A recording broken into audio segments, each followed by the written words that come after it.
Everyone, তুমি সবাই কেমন আছিস? আশা করম সবাই ভালো আছিস। মুইও ভালো আছো। মুই আছো তোমার মাঝে দীপিকা কিচেন ব্লগ লয়ে। সো মুই আজকে বাজারের পৰা মাছ নিয়ে আইছো আর মাছের হাত বানাম আজকে। তো তুমি ভিডিওটা স্কিপ না করিয়া শেষ পর্যন্ত চাই থাকে। আর মুই আজকে বহুত টেস্টি করিয়া বানাম। সো তুমিও আহে ইনভাইট করলো। সো আয় গোটাখানি বন্ধু দিলাম, ভিডিওটা আর বেশি দেরি না করে আরম্ভ করুন। Ten ten. এই যে আমার বাজারের পৰা মাছটা লয়ে আইছুং, এলা হালদি দিয়া আছুং, এটা নিমখ দিম, অল্প অল্প করিয়া দিছুং। আর এলা মোর কারাইটা গরম হয়ে গেছে, তেল ঢালি দিয়া আছুং। আর মোর এটা তেলটা গরম হয়েছে, এলা মই মাছটা ভাল করে হালদি নিমখটা ভাল করে মাখিয়ে নিম মাছের লগত।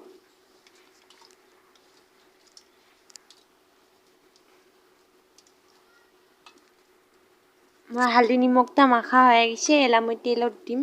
আর মাছ হলে আমার 8 পিস, ওই জন্য মই এলা 4 পিস করে ভাজিম। সো মই এলা 4 পিস দিয়া আছুং। আৰু এই 4 পিস মাছটা ভাল কৰে ভাজা হওয়াৰ পাছত মই আৰো 4 পিস মাছটা ভাজিম। আৰু মাছটা ভাজা হওয়াৰ পাছত মই মাছেৰ হাতটাও বানাম।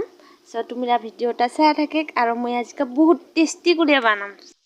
আৰু দেখা পাইছ না ফ্ৰেন্ডস, মই কিহত বানাই আছো?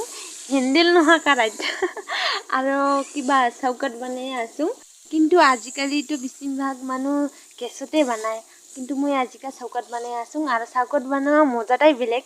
সো তোমরা ভিডিওটা চাই থাকে আর মই কেনকে বানাম। সো বন্ধু বান্ধবীগিলা চা, মোর মাছ ভাজাটা হয়ে গেছে, এলা মই মাছগিলা নামাম। আৰু বাকি 4 পিস মই এলা ভাজিম। আৰু মই 4 পিস করে ভাজি আছো কারণ মোর অসুবিধা হয়। আর তোমরা তো জাস্ট বাইস মই অতটা পাক্কা রাঁধুনি নহয়, এই কারণে মানে একেবারে যদি মই সব মাছ লগাই দিলু হয় তাহলে কোনবাগিলা মাছ আউলিয়ে গেল হয়, কোনবাগিলা মাছ চুবা লাগিল হয়। এই কারণে আমি 4টা করে ভাজিছো।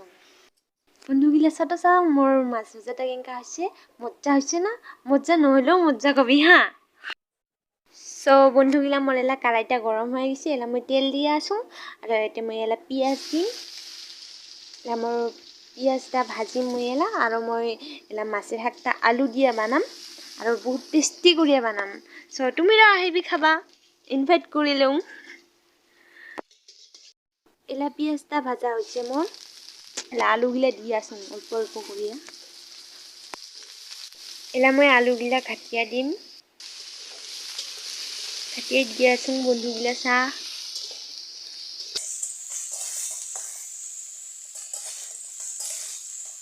সো এলা মই নিমখ দিম।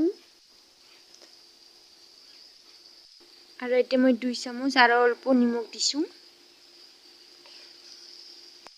আর মোর নিমখ দেওয়া হয়েছে, এলা মই কাটিয়া দিম, কাটিয়ে দিয়ে আসুন অল্প অল্প করিয়া, লাহে লাহে করিয়া।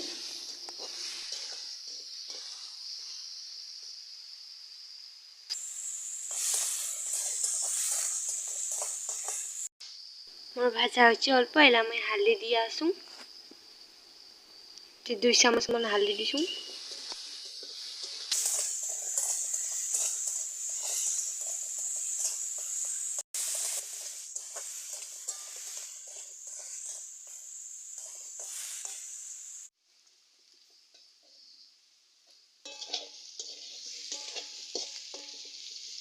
সো এলা মোর আলুটা প্রায় ভাজা হয়ে গেছে, অল্প আছে আরো। জিরার গুঁড়া দিলাম মই এলা, আর এলা মই অল্প ঝালুকের গুঁড়া দিম। আর মোর ঝালুকের গুঁড়াটা দিয়া হয়ে গেছে, আর এলা মই মশলাটাও দিয়ে দিছুং। আর মই মশলাটা দিয়ে আমি ভাজিবা লাগছো। মশলাগিলা ভাজা হবা লাগছে, রসুন আদা তারপর ঝালুক টালুক যেহেতু কিছু দিছুং মানে। এলা মই অল্প করিয়া পানি দিম, খালি মাছের ঝোল হবার কারণে। আলুর লগত মশলা টশলা সব ভাজা হয়ে গেছে, এলা মই পানি দিয়া দিছুং। পানি দিয়ে এলা মই অল্প ঢাকিয়া দিম, আলুটা যাতে আরো ভাল করিয়া সিদ্ধ হয়। তারপাছত এলা মই আস্তে আস্তে করিয়া মাছগুলা দিম। আমার আলুর ঝোলটা হয়ে গেছে, এলা আমি মাছ দিয়ে আসুন একটা একটা করিয়া। সো বন্ধুগিলা মোর মাছের হাতটার কালার দেখিয়ে অল্প হলেও তো দাস পাওয়া যায় না কেনকা হয়েছে। সো তোমরা কমেন্টত জানাও, এলে জানাও। সো সব মাছগুলা ধোয়া হয়েছে মোর মাছের ঝোলত। সো অল্প করিয়া ঘাটিয়ে দিম।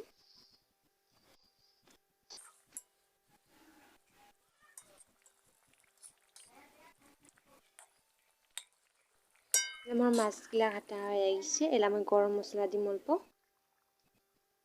গরম মশলা দেওয়া হয়েছে। এলা আমি অল্প উঠলাহিয়া নাম। সব বন্ধু বান্ধবীগুলা দেখে মোর মাছের হাতটা কি সুন্দর করে উঠলাইবা লাগছে। তো হয়ে গেছে মোর এলা, আমি এলা নামাইয়া আসুন। দেখি তোমরা সবাই। সব বন্ধুগুলা মোর কমপ্লিটলি মাছের হাতটা হয়ে গেছে। সো দেখি গেলা তোমরা। এলা খালি জাস্ট খাইলেই হয় ভাত নিয়া। সো আহে তোমরা সবাই, তোমার যে দেখা দেখি নাই এলাও। সো বন্ধু বান্ধবী গেলেন আজকের ভিডিওটা এখানে বানালো। আর যদি ভিডিওটা ভালো লাগে তাহলে লাইক করবি, কমেন্ট করবি, শেয়ার করবি আর চ্যানেলটা সাবস্ক্রাইব করবি। আর অসরের থাকা ঘন্টি নিচিনাটা টিং করে বাজি দিবি। আর মুই একটা নতুন ভিডিও নিয়ে আহি আছো। ওতে বানাম সজনা পাত, কচুর পাত, তারপর কুমড়া পাত, এগুলো সব নিয়ে মানে পেলকা বানাম। পেলকা মানে তুমি সবাই যা আছে বাস সেকা বানাম। সো আজ ভিডিওটা এখানে। Thank you, bye by.